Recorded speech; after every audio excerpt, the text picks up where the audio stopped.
Good morning. How are you doing today, sir?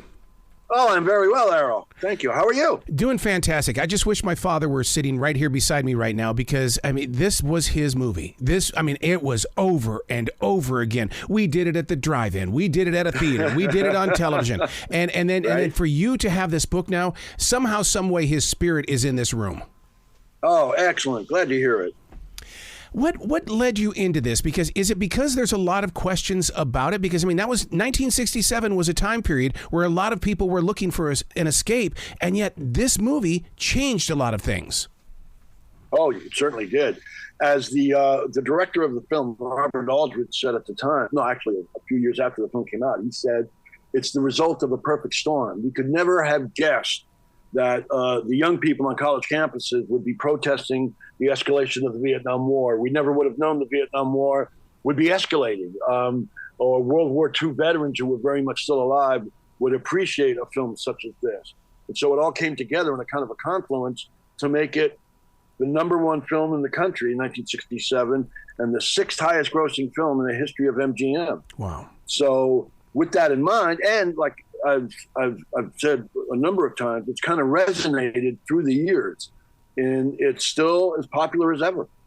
Why did it become such a binge watch like my father did? Was it because my father fought in World War II? I often wonder if he saw something in this movie that helped him with his PTSD. I would imagine so. And it's interesting you mentioned the PTSD because prior to writing this book on the Dirty Dozen, I had written a book on a biography on Lee Marvin called Lee Marvin Point Blank, who definitely suffered from PTSD.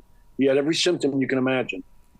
And that's why he was often drawn to such films and characters as John Reisman in The Dirty Dozen. And I think for World War II veterans, and actually pretty much, I'm not a World War II veteran. I've never been in the service, but I'm a huge fan of the film. And I think it's based on how well made the film is. And also it's one of those movies that one of the things I think that makes it a classic is that every time you see it, you see something you hadn't seen before. Yep. And it just, you want to keep watching it over and over again to see what you missed the last time. And that, in my opinion, is what makes it classic. Well, I'll tell you what. Since diving into this book, I'm going to watch The Dirty Dozen again. I really am but I'm going to read the book and feel the book and see the true story. Then I'm going to go back in and watch the movie. And like you said, I'm going to see something totally different. Right on.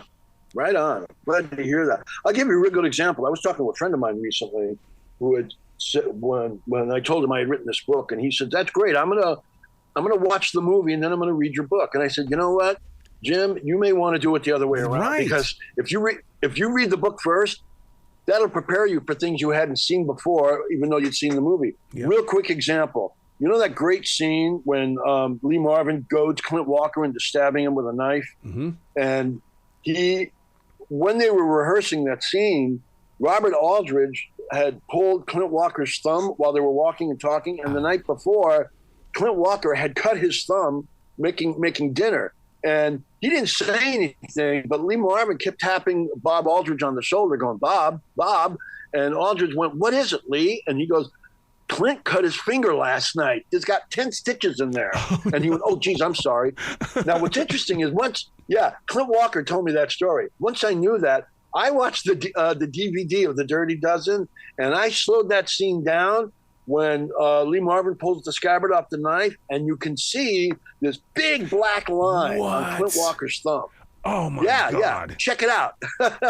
Oh, my God. Cool. So who was Major Reisman modeled after? Because, this didn't just happen, and this was not inside the author's imagination. He had to have been modeled after someone. I didn't interview Mick Nathanson. I interviewed I did speak to his son, and but Mick Nathanson was indeed interviewed by a friend of mine. Nathanson died, I believe, in 2016. A friend of mine interviewed him about 3 or 4 years earlier, and the interview was never published, and she gave it to me. And I was able to get a lot of great exclusive information. She didn't ask him about that particularly. Several of the other characters she would say who they were based on.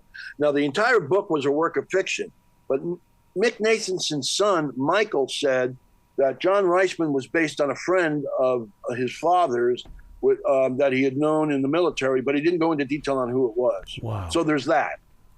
Yeah. Wow. The name of the book is Killin' Generals, which I giggled when I first saw it when I was holding it in my hand. And the reason why is because right away you go to that scene in the movie where that's part of the movie. Right. Absolutely. It's it was funny when I was working on what it would be titled, and I mentioned to the editor what I was thinking of calling it. The editor started laughing, going, "That's funny, because if you didn't come up with that, I would have. I was thinking of the same title." So now, do you feel like you're a historian? Do you feel like you're an archaeologist or a professor? Because when you release a book like this, you're actually introducing this to a new generation of people who are going to watch the movie, because they'll binge watch anything. They'll watch a film, an old one, which really is new to them because they've never seen it before. Yeah, well, that's one of my favorite quotes of all time. Lauren Bacall famously said, a classic isn't a classic to somebody who'd never seen it before. Right. It's just a movie they hadn't seen yet. And she said, I'm actually jealous for somebody who hadn't seen a great movie yet. And that's how I think. I don't know if I would consider myself an archaeologist. I'm maybe a publicist for my own work. But I do absolutely love introducing favorite films or TV shows or books to somebody who may not be familiar with it, and them getting the same charge as I got when I was introduced to a given film, book, or TV show. So, yeah, I love it. I absolutely love it. As I once told a friend of mine, my favorite thing to do is being able to talk to people whose work I love about the work I love. Mm-hmm. Interviewing some of the important filmmakers of our time is the greatest joy. When I was working on the Lee Marvin book, I got to interview Sam Fuller, Stanley Kramer, John Frankenheimer, Woody Strode. Oh my gosh, so many great people who unfortunately are no longer with us. But same thing with Killing Generals. I interviewed the producer, Ken Hyman, 92 and still alive. I interviewed Donald Sutherland. I interviewed Clint Walker before he passed, and just a whole bunch of wonderful people about the work. And the stories I was told were fascinating and brand new. You talk about Clint Walker before he passed. That to me, we're blessed, dude, in the way that we get to capture a moment in history, because once they're gone, what we did inside those conversations is preserved forever, and we share it with the future. That's right. That might sound a little highfalutin and esoteric or what have you, but that's exactly how I feel about it. Yeah, we've captured a moment for all time. Yeah. So there's so much star power in this movie. Is there a side of you that's going, why wasn't John Wayne part of this? There's a side of me that kind of wipes his forehead and goes, thank God John Wayne wasn't in this. Now, listen, don't get me wrong.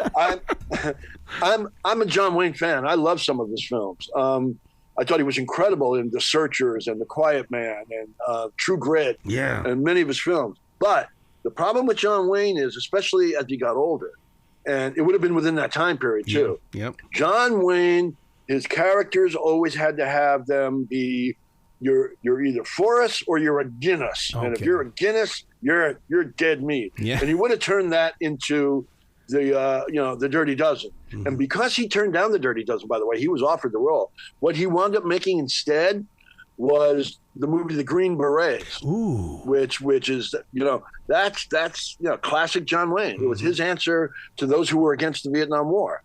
So there you go. He had done that kind of thing before in his career. When he saw High Noon, which he hated, he thought it was communist propaganda. Oh yeah. He got together with Howard Hawks and decided to make a movie called Rio Bravo, which was like the answer to High Noon. And I like Rio Bravo. I think it's a damn good movie. I think he's great in it. But the Green Berets, not so much. Dude, I want to thank you for taking the time out of your own personal life to share these stories with us, because you really do teach us to look behind the frame of the movie, to look for things, to understand the purpose and the plan from the directors all the way through the actors. I mean, that's a special gift you've got, sir. Oh, gosh, thank you for calling it that. Thank you for saying it. I appreciate it. I'm humbled and complimented. Thank you. Well, please come back to this show anytime, dude. I'm a movie freak, and I love talking about movies. Oh, lovely. I would love to do that. Definitely. Anytime. Well, you be brilliant today, okay, sir? Okay. You as well.